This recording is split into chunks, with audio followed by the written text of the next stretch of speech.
On a cold November evening, when thick fog enveloped the abandoned village, old Johnny walked down the deserted street, heading toward the old house on the outskirts.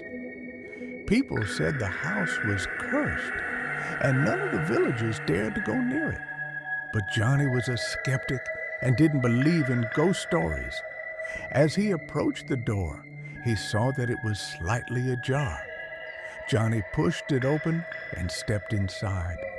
The house was deathly quiet, with only the occasional creak of the floorboards. The air was filled with the smell of damp and mold. Johnny went up to the second floor, where, according to stories, the most terrifying events occurred.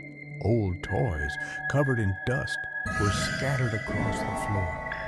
Suddenly, he heard the light laughter of a child coming from a room at the end of the hallway.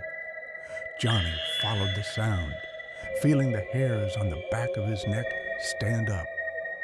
He opened the door and froze.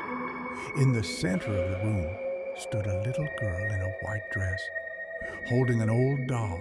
Her eyes were empty and lifeless. "Will you play with me?" the girl asked, her voice echoing through the room.